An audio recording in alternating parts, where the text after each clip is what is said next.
Okay, we are recording. Hi, everyone. My name is Sophia with Unsheltered Phoenix, and we are sitting with Ash, us, of the Andre House. Ash, would you like to introduce yourself? Hey y'all, my name is Ash. It's nice to be with you all virtually. I'm Ash, like Sophia said, and I work at Andre House. Awesome. I reached out to Ash specifically because I wanted to know more about what a low barrier shelter bed is. We've talked a whole lot about the shelter bed case and how important that is, but there's one thing that hasn't gotten a lot of attention, and that's the difference between a high barrier and low barrier shelter. So could you touch on that a little bit, Ash?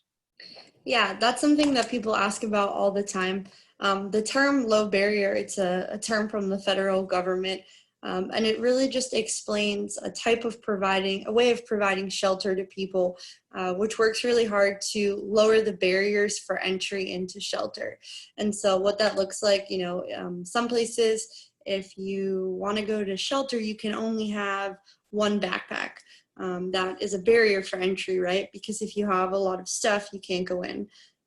Some shelters have rules that say you can't bring pets, or that you have to be here by this exact time, and if you're a little bit late, you're not going to be able to access shelter. So low barrier shelters are shelters which have the mindset of, you know what, at the end of the day, the most important thing is that we're helping people come inside and have a safe place to sleep, and we want to make this shelter as accessible as possible.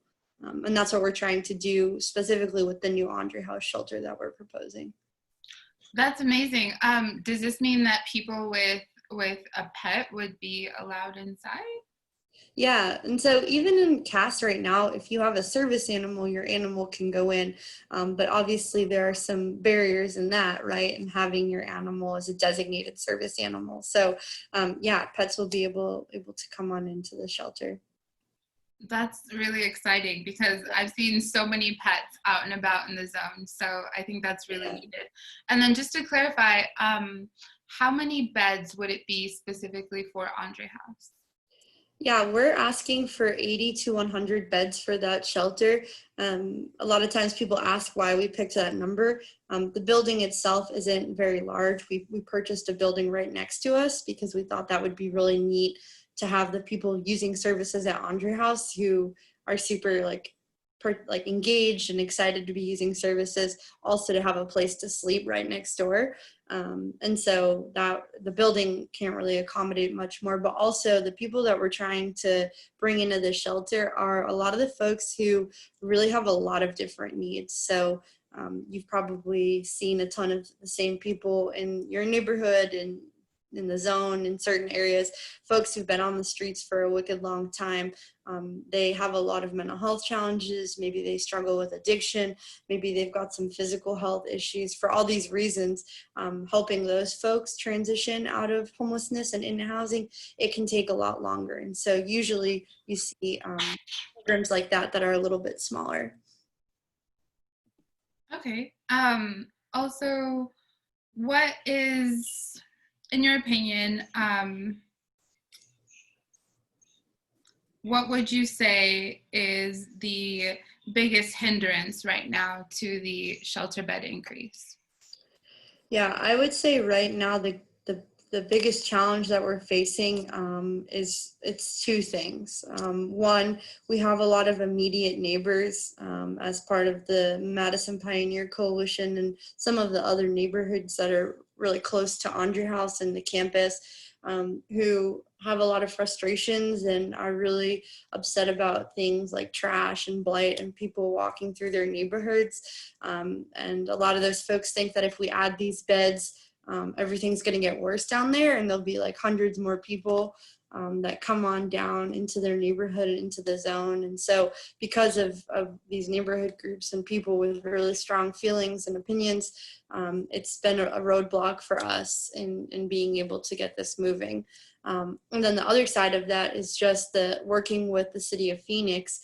There's a lot of bureaucracy and a lot of challenges with that. And so when the campus was first built, we didn't have a lot of stipulations about things that we had to do. There were only really two things. It was that we had to have a site plan, and we had to have 425 beds. And so when we filed this request to add shelter beds, all of the departments wanted to weigh in about the different things they felt that we needed to do. So really over the last year and a half, it's been a ton of back and forth between neighborhood services and parks and streets and all of these other departments who say, okay, well, if this is approved, y'all have to do this. And so it's a lot of negotiating back and forth with the city of Phoenix and with officials to try and figure some of that stuff out.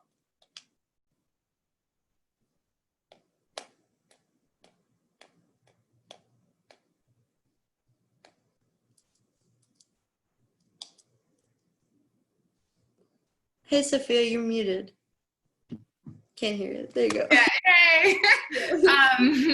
I was actually listening to the Central City Village Planning Committee meeting, and I had it on in the background, but it really caught my ear as to all of the arguments that were against the shelter bed increase, and I was just like so disheartened by that, and I was mad, honestly. But beyond that, I tried to understand where these neighbors were coming from, and the trash is a big deal. The trash is a big deal, and honestly, the lack of bathrooms is a really big deal. I don't want to discredit what some of these folks are saying about their neighborhoods, because it's real. But to me, what stood out most was that that doesn't mean try to remove and disperse and displace the population, but rather let's talk about, you know, more access to restrooms. Let's talk about more access to mental health. Let's talk about, you know, increasing the number of garbages. I really like to point out that within the zone, there used to only be like 3 dumpsters for 200 people. And these are small dumpsters, you know, it's not like they're huge industrial grade guys. And so can you talk a little bit more about how the conversation is shifted at sort of what it shouldn't be, and how that happened?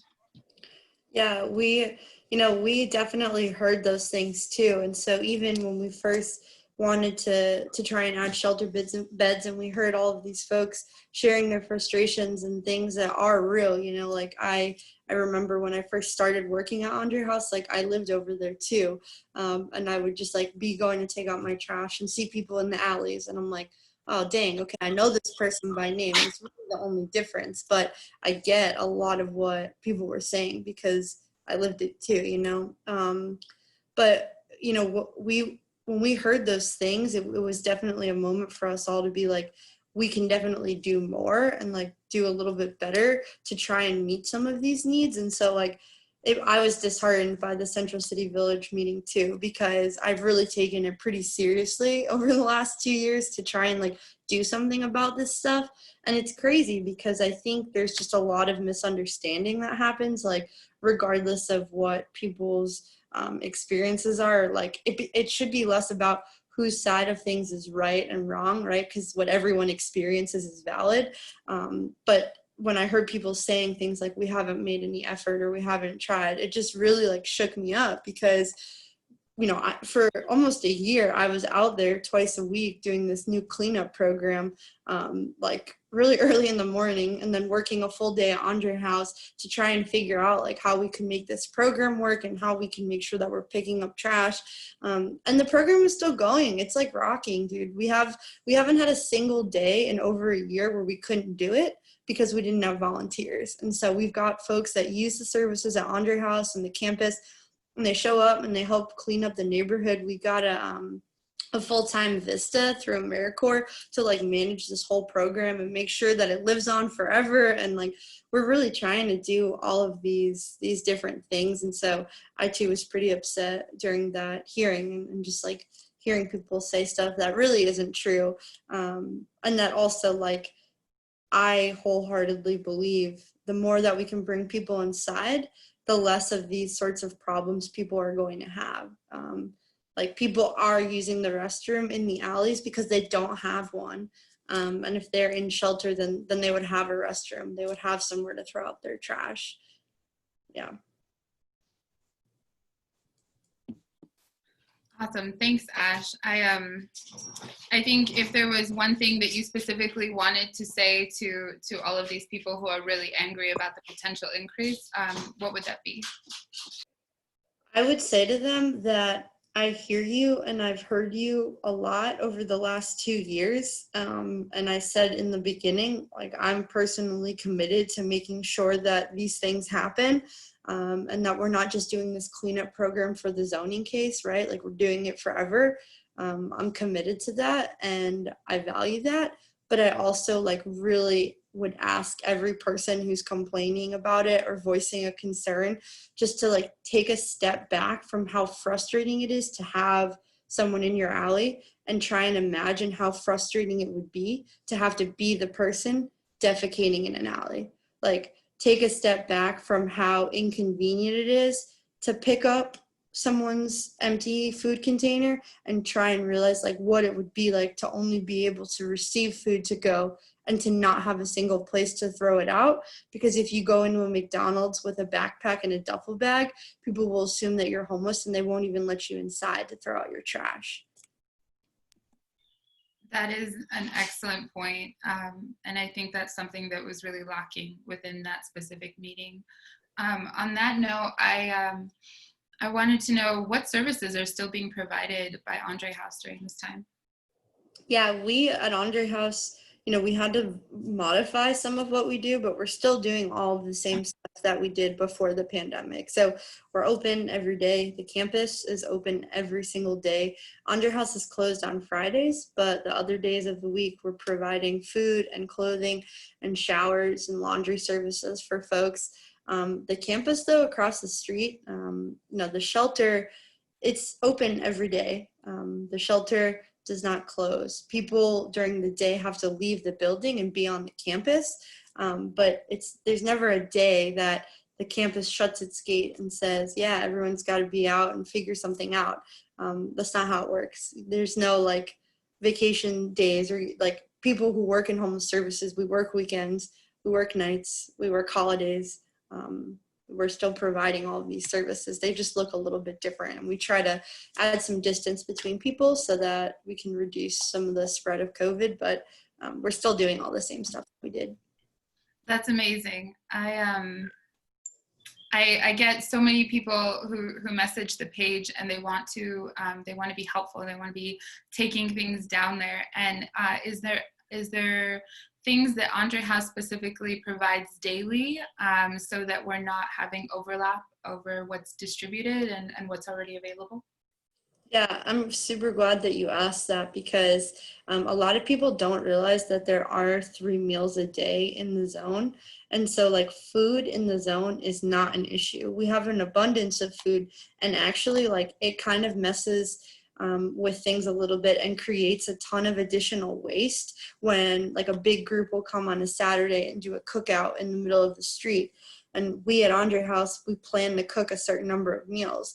And so if a group comes and does that and we have 200 less people that show up, like, we're generating a ton of food waste. And we don't want to do that. So I would say food is one thing that people have access to pretty regularly in that area. Not every part of the city is like that. There's folks that are, in camps or in parks and stuff that are further away from dining rooms, but near Andre House, we've got a ton of food. Right now, water is like the thing which you could give a ton of, and it's necessary everywhere and every day. Yeah, definitely. Water is something that we all can't get enough of right now during this Yeah. season. Yeah. Specifically, I wonder about hygiene kits because that's become a focal for people's method of outreach right now, is to try to provide little shampoos and conditioners and toothpaste, toothbrushes, etc. Is that something that's available all the time at Andre House? Yeah, from the moment that we open till the time that we close, people can come up to the front of the building at Andre House and ask for a hygiene pack, and we have these pre-made kits. So we do have a lot of that already. And I mean, if people feel that that's their way to engage with people, I definitely don't want to disrupt that. But I also think the cool part of Andre House and what I've learned about homelessness is shifting away from the charity mindset of things. Like, if you're going to go and give something out, make sure you're also penciling in a good chunk of time to talk to people and to get to know them, and not just like drop off a bag of t-shirts in the back of your truck and then drive away, you know? Couldn't agree more. I personally will call myself out a little bit. When I first started going down to the zone, I, I, I did what a lot of people do. I came with common resources like hygiene kits and food, and I thought that was the best method of action. But now I'm seeing the thing that's serving myself and the people around me most is really going down there and listening to people's stories, listening to what their needs are. A lot of times people have like really specific needs that you wouldn't think to just bring down there. I've had people ask for hydrogen peroxide and you know, bottles of alcohol and tarps to help keep their tents cooler, because they'll create like a shade structure above their tents. So yeah, thank you for pointing that out. I can't go through this conversation without mentioning the survey and the plan. And I have my own thoughts about the plan, but I'll go ahead and get your initial thoughts if that's okay. Yeah, totally. So, you know, when I saw that the city of Phoenix had released this draft plan, it was honestly like a shock to myself, to the people that I work with. We work with the city of Phoenix in so many different capacities, but imagine just like homelessness being like your all-time or like all day, everyday thing. And then you just see this 30-page document about how the city plans to address homelessness. I personally was so frustrated because I was like, whoa, what's going on here? I didn't know that this was going on. We at Andre House weren't involved in this at all. And it was this lengthy plan with a lot of vague things.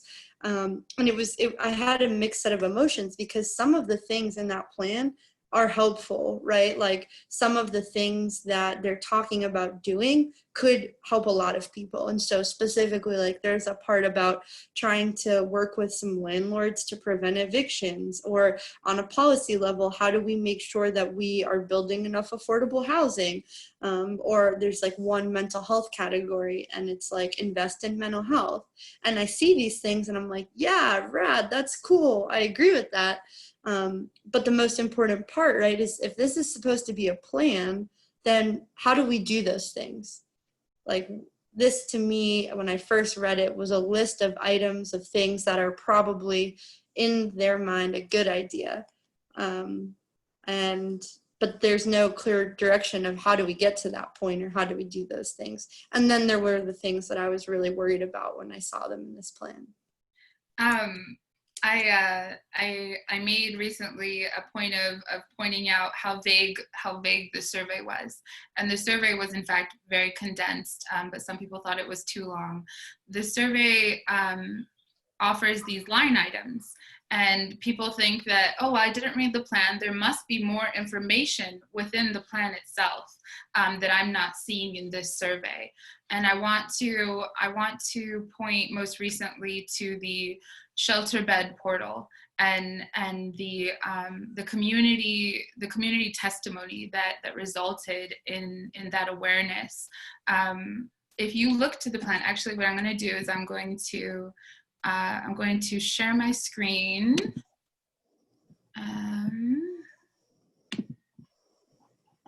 Once I can do that. All right, can you see it? Yeah. Okay, cool. So I was assuming that there would be the breakdown of the shelter bed portal within this plan, right? Because that's what makes sense, especially since the plan came out and the shelter bed, portal that basically gave Phoenix PD full license over it. It would have all of that laid out. They were right next to each other, but the only thing that's included within the plan that goes into any detail is this D.2.2. Crisis Response Network will establish a mechanism for COP, which is City of Phoenix, to identify accurate and up-to-date 24/7 shelter availability for general and emergency shelter throughout Maricopa County. And it gives a little blip above it, which honestly doesn't say a lot of anything. And what it fails to really mention is that Phoenix PD is going to have primary access to this portal, and that's their terminology. That's not me embellishing to any extent. And so is there this pissed me off. This seems like intentional misleading of the public. Is there anything else in the plan that sort of caught your eye and really makes you worry about further criminalization of our unsheltered neighbors? Yeah, similar to this, I was really explicitly concerned about, I think it's page 21, which talks about the code of conduct. And so the language in that portion of the plan speaks to there being a gap. And the gap which the city of Phoenix identifies right now is that they can't criminalize certain behaviors that aren't crimes. And that's a challenge for them. And I read that and I'm like, well, that shouldn't be a problem because they're not crimes. And so the language of this portion in particular about this code of conduct to be able to reduce or limit or mitigate harmful behaviors, that sort of language is really concerning, and it's really problematic because what I've learned so much about in working, in homelessness and on this like policy side of things, that a lot of times the danger with policy isn't the intent behind it, right? It's the nuances of what it actually means when it's put into action. And so, if you're going to say we're going to put into place a code of conduct, that in itself doesn't sound alarming to everyone, but people who work with folks experiencing homelessness know that probably means that people who are sleeping in parks in the middle of the day, they may be penalized for that. Or people who have a ton of stuff in a park, that could be bad for them. Even things like substance use, like we see this overlap and kind of like intersection. We see criminalization of addiction and of poverty and all of these other things. Those intersect very critically here, right? Because if people are using substances in the park, you're not allowed to be doing that, but is that going to help you end your homelessness if you get put in jail for it, or you get a ticket or a fine that you can't pay? At the end of the day, these sorts of things, they can impose additional barriers to folks experiencing homelessness than actually helping them out of homelessness. I personally think a list of accepted behaviors put out by any government entity is super alarming. It's odd also because you would think conservatives would have an immediate issue with something like that, right? That just sounds like overstepping and a violation of rights. With that code of conduct, I would also point out that it wouldn't just be unsheltered folks who would fall victim to this list of acceptable behaviors, right? We know that police systematically target Black and brown bodies disproportionately. Mm-hmm. And so I really think this is something that everyone should be paying more attention to, and really points to the hidden harm that's embedded within this plan. I struggled with how to ask people not to engage with it, or whether I should ask people to engage with it, because it's a lot of words saying a lot of nothing. And so is there a recommendation that you have for people, or is there a recommendation that you would ask the city before the plan progresses? Yeah, from the city in general, I think the most important thing, which hasn't happened and needs to happen and should happen going forward, is creating a way for people experiencing homelessness to be a part of this process. And so I could imagine I say that and some people are confused, because if you look online, there's a survey for people experiencing homelessness, but I just want to talk through all the problems with that in itself. So if you're putting out an online survey for people to answer, for people who are experiencing homelessness, if you don't have technology, you can't participate. So automatically you're out. Even if you have technology and someone gives you a heads up, that you should check out this plan because it's going to affect you as someone without a home. When you click on the survey, the one for people experiencing homelessness doesn't address the plan. It's actually a needs assessment. And so the first survey is one for residents, and then there is a different survey, an alternative survey for people who are experiencing homelessness. And of all of the parts of this plan, of everything that I've experienced with the city of Phoenix, that to me is the most upsetting, the most infuriating, and the most problematic. Because in that design, in that methodology, you're recognizing or pointing out that you think people experiencing homelessness are not residents of your city and they don't deserve an opportunity to weigh in on this plan. So that would be my criticism of the city of Phoenix. I saw that too, and I was so pissed. I was so pissed to see that separate survey and have it be nothing related to the plan itself. And so what that tells me is that the city has done basically nothing to engage people who are closest to the problem. And we're starting to see this focus on actually consulting people who are directly impacted, right? And that's what needs to happen. And the city didn't even pretend in the slightest bit. I talked to another provider who mentioned that they had printed out copies of what, like you said, the needs assessment at the day relief center. But beyond that, there has not been one single thing in order to help engage people on this plan to address them, right? Yeah. Do you know of anything else that's been done besides that? No, I mean, I can speak to my personal experience when I asked this question in a specific conversation hosted by the City of Phoenix for providers. And I said, what strategies do you have? How are we going to get this out to people on the streets so that they can not just answer this needs assessment, but how do we get them a space and a way to participate in talking about the survey? And the best option was that someone from the City of Phoenix said that they could send me some copies of the survey, but ultimately if I wanted to distribute those, we have to do them ourselves. And so I'm really blessed that I work at Andre House where we care a lot about that. And so next week, like, people will be going around and doing these surveys with our guests and then putting them in online. But beyond that, there was no other mechanism to be able to get this information about the plan specifically out to folks on the streets. Sorry, are you saying that someone at the City of Phoenix suggested that you should take it upon yourself to collect this information for them? Yeah, that was absolutely.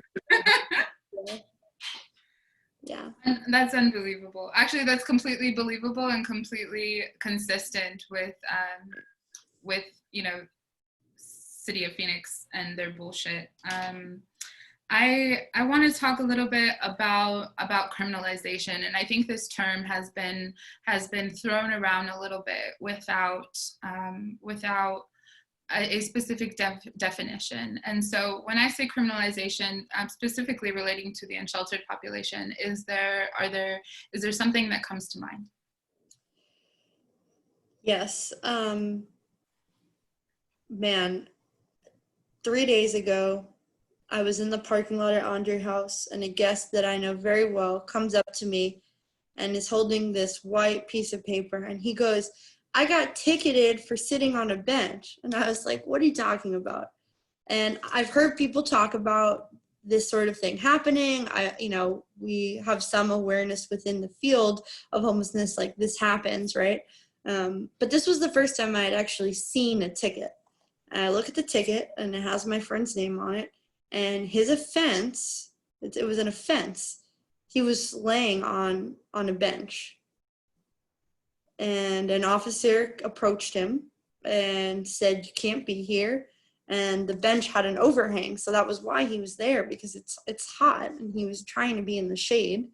And this gentleman has to go to court in 2 weeks for his citation for sleeping on a bench. And like, to me, that's the gist of criminalization. It is the process by which people who don't have resources that people who are housed have, they're targeted and forced to encounter the criminal justice system and just reach all these additional barriers that are going to make it so much harder for this person to get out of homelessness. That's what I've observed, and that's what I people talk about all the time at Andre House. I think that's a perfect way of putting it.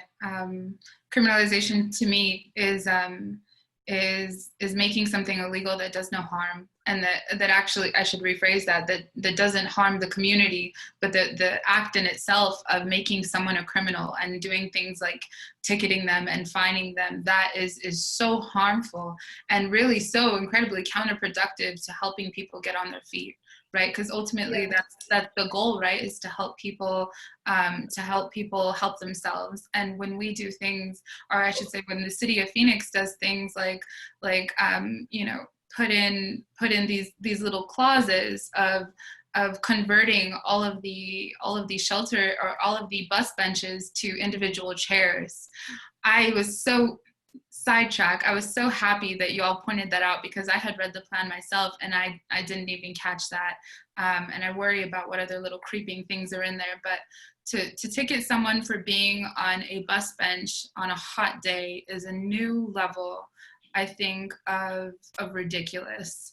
And so I just want to take this moment to have everyone who pays attention to this video to go ahead and feel empowered when you see cops stopping unsheltered people, because I think this is happening all over the city on a regular basis, but it's not something that that data is being collected on. And without data being collected on, we have to wait to hear from people like our friends and their firsthand accounts. And so please, please, please feel empowered to take out your phone whenever you see Phoenix police potentially harassing an unsheltered person. Did you happen to catch the District 7 forum the other day? I did, yeah. I was certainly paying attention to it. Was there anything that stood out to you during that conversation? Yeah, one of the neat things to hear was that I think probably in part to your page, and so much of the work that you've been doing over the last year, 2 years, lifetime. People are talking about homelessness. The forum was cool in the way that you could just comment questions or post questions in a public forum. Any of the questions that you wanted to write, you could just share. And a ton of them had to do with homelessness. And a good amount of them had to do with specifically unsheltered individuals. And it was really neat to see, in the other organizations that were involved, regardless of the topic of their question, a lot of them also tied them into homelessness too. And I think it to me, I appreciated how much overlap there was. But the thing that was frustrating to me was, I was really excited to see all of the candidates say that they would support adding shelter beds. That was a really neat thing. When asked, all of them raised their paddle and said yes, they would support our case. So I really look forward to them being a supporter of providing people with a place to sleep. But some of the things I was worried about, we had a lot of candidates stay silent when asked about defunding police, and I think their silence spoke more than they could have possibly imagined. And then I also heard some of the rhetoric that I've heard over the last couple of months, which is that, it's really important that we make sure we address homeless regionally. And I get that. We need to have shelters in other places. We got to make sure that we've got services all over this valley for people. But that doesn't mean that right now we also don't need to do something about the people who are in our neighborhood and who are in D7 who need a place to sleep. I can't imagine a scenario where anybody really believes that it's helpful to ship all the people experiencing homelessness out of D7 to another part of the city. That's not how you help people out. It's just not how it works. No, and that was a primary concern of mine with the Phoenix PD having primary access to this shelter bed portal. So thank you for saying that. I want to circle back a little bit to the Central City Village, because you reminded me, everyone lately likes to bring up this regional approach, and this is something that I've heard echoed with Cape Gallego as well. And I think personally, I think is a rebuttal against the increase in shelter beds. And so when I hear people say like, oh no, we can't increase, we can't change the zoning, we can't increase the number of shelter beds in the zone, we have to do a regional wide approach. But if you look at people's history, these same people speaking aren't advocating besides against the shelter bed case. And so I think a regional wide approach is absolutely necessary, imperative, if you will, but it doesn't answer the need right now. So that's where you get this misunderstanding is like, yeah, I support a regional wide approach, but at the same time, we need to help people immediately. And the shelter bed increase has been on the table for how long? At least over a year, right? Since January of 2019. Okay. And you would think with COVID that would have been fast tracked and paid attention to in a bigger way because there is so much need. Have you seen anything recently that would point to elected officials like trying to help push this forward? Yeah, it's interesting to me because, as someone, especially who like my area of interest in addition to homelessness is housing and housing development or like stopping gentrification. We need to understand the urgency of right now, as you're saying. And so I feel like I often am put into these conversations where because I'm an advocate for shelter beds in the zone, I'm also saying that I don't think there need to be shelters elsewhere. There need to be both. You're completely right. It's not one or the other, it's both. And right now, people have been saying that we've needed a regional solution to homelessness for years. It's been a thing that people have thrown around for a long time. And what I make of that is that to me points to like critical shortcoming of just like people and humanity as a whole, which is that everyone's got a really strong opinion that something needs to be done. And there's a lot less people who are willing to actually like take some steps and try and get things done or work towards it. And so I'm really excited because I know before the pandemic, like Mayor Gallego did commit to gathering mayors from other cities and trying to get everyone together to like do something.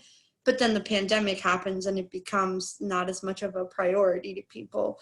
And so that's kind of how I feel of it. And I don't ever want anyone to think that myself or people I work with or the campus, we don't want all these beds in one area because it benefits us, right? Like we're not for profits. We're all working a ton and doing this because we love the people that we work with. We're not trying to expand or get rich. We're not trying to do that. We're trying to help people. And to me, the end all is that we have buildings right now which could accommodate these folks. It is 120 degrees and we have space in buildings for people. And so that to me is like, that's what's most important right now is that we could do that, but we're not allowed to because of a permit. I think that snapshot right there is a perfect example of everything that's wrong with government in general. The fact that we have people literally dying on our streets, right? By the dozens. We have people dying on our streets while these buildings sit empty and fully capable of providing relief and providing more dignity and humanity to people. But y'all can't take advantage of that because of literally a piece of paper. And that fucking makes me mad and that breaks my heart. But I don't want to go too much into that. I think a good point to end this on is what has Andre House's efforts been so far to engage people experiencing homelessness in the process of city council, or has that been a focus at all? Yeah, it's something that, we're learning so much more about how we do that. And so we have a couple of tablets, and that's been really neat because it's something so simple. We bought three $20 tablets. That was like all it took. And these little devices, this like piece of technology it allows us to do so much more in terms of actually talking to our guests and getting their input. So like right now we're trying to have a conversation internally about what do we do about security and safety that isn't the Phoenix Police Department. So us as a staff are deciding, okay, as a policy, we don't want to have to call the police when people are in crisis. So what do we do? And so we have a survey and we're just going around and asking people, hey, what makes you feel safe? What does safety look like for you? What's important to you? Also, like major shout out to the Human Services campus. They were doing a similar thing like last week. They wanted to have just like one-on-one conversations with people about the campus. In the middle of a pandemic, you can still do this. They found a way to bring 10 people inside. They bought pizza and just like opened it up for discussion. Like things like that are really simple. You don't need millions of dollars or even a ton of time to engage people on the street. I think those are the easy reasons why people say they don't do it. The real reason I think people don't do it is because a lot of people don't care. I really think it's as simple as that. And so we're not great at it at On Your House. I'm not going to pretend that we are, but we're trying and we're learning a ton. And I think we're getting a lot better at it, which is cool.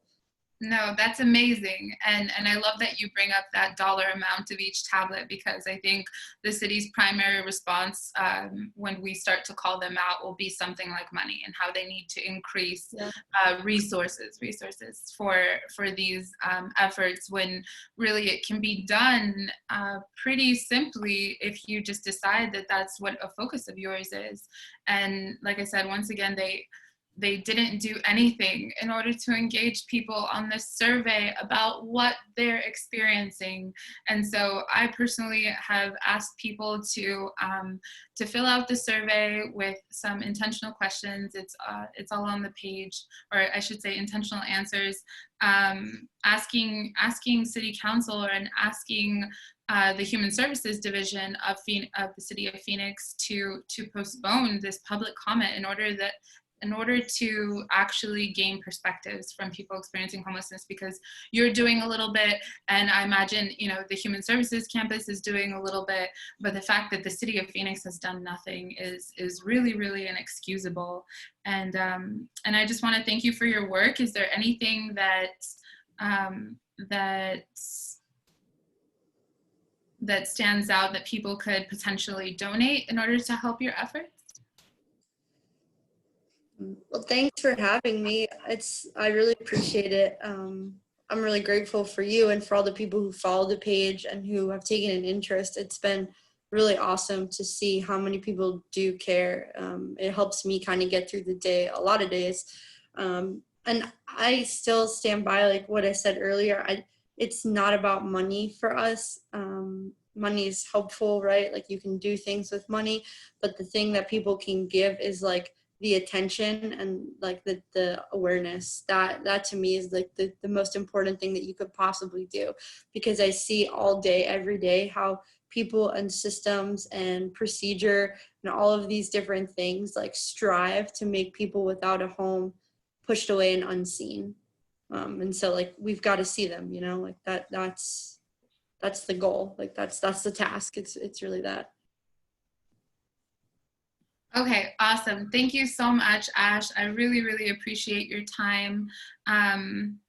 Everyone, please go ahead and tune into that recent infographic that was posted about completing the survey and really petitioning the City of Phoenix to do the bare minimum and ask and create a method to engage people experiencing homelessness, because accessibility amongst these current city council and ad hoc meetings is just inexcusable. So thank you, Ash. Thank you, guys. Have a good one. Thanks, y'all.